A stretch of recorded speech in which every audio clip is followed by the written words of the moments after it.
At this point, it doesn't matter what Kumail Nanjiani does. I'm gonna laugh at it.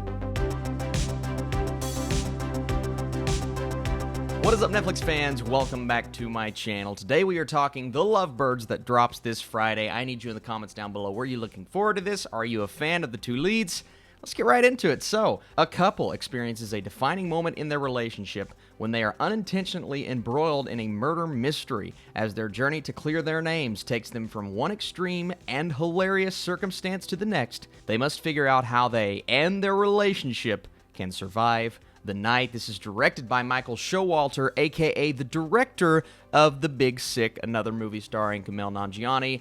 I loved that movie. I mean, unabashedly, hey, this is one of my favorite movies of that year, so I was excited for them to team up once again, but this time, you have a very different type of movie, has a very different feel to it. It's more over the top, it's more expanding on what the boundaries of reality can bring you, and a new co-lead in Issa. And let's start there. The chemistry between these two. I mean, they have a long, drawn-out conversation at the beginning of the film where they're just arguing about the most random things. And it's just this non-stop back and forth, and it goes on for 10 to 15 minutes. And I'm like, if this was the whole movie, I mean, I don't know if a lot of people would like it, but I would love to see that because their chemistry is what sells this film.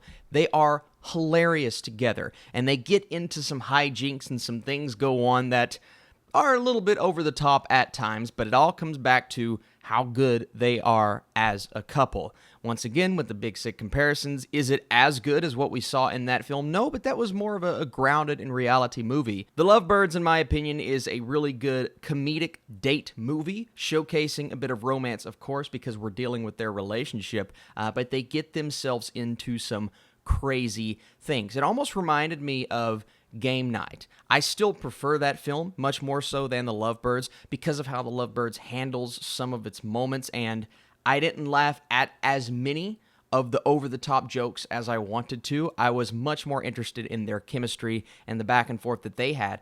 But the moments when they would get themselves into these extravagant situations, I found it to be handled in a way that just maybe not as well crafted as I expected from a director like Michael Showalter. There are also a few action scenes in here. Obviously, we have to throw those in if we have a crazy date night movie like this. I thought the action scenes were really poor. And not that that's the focus of this film. Obviously, comedy first, then romance, then a bit of action. But I found them to be filmed in almost an amateurish way. Lots of cuts. Obviously, the guy is not punching the other guy. I mean, there were moments I'm just like, it almost feels like a spoof in terms of the action. But the action was serious because they're in these life-threatening situations. So some elements of The Lovebirds could have been better to make the overall package, the overall experience better. But if you're here to laugh, I'm not going to say you're going to laugh at every joke. I didn't laugh at every joke. I would say, 60-40, which is maybe not what you want in a comedy completely. But the jokes that do fire and hit, they hit hard. And a lot of it has to do with the delivery from Kumail and Issa. There are standout moments in this film that are going to work for some, not going to work for others. I watched this with my wife. There's a moment where they're in the car and they're singing a song together. I was laughing. She wasn't. There are other moments in the film. She was laughing. I wasn't. I feel like the jokes aren't going to be all there for a lot of people. But if you look at the overall package, the way this was constructed, how it is a bit of a predictable story. They're getting themselves into this situation. They have to find their way out. Couple of nice spins here and there. Oh, they could have been doing this the entire time. And that turns out to be a joke, and you find that really funny. It honestly ended up being a bit more clever than I expected it to be, but I also found a lot of the jokes that landed to be the jokes I saw in the trailer, just kind of expanding on that. I know it's hard to make a comparison to Showalter's last film because they're two completely different movies.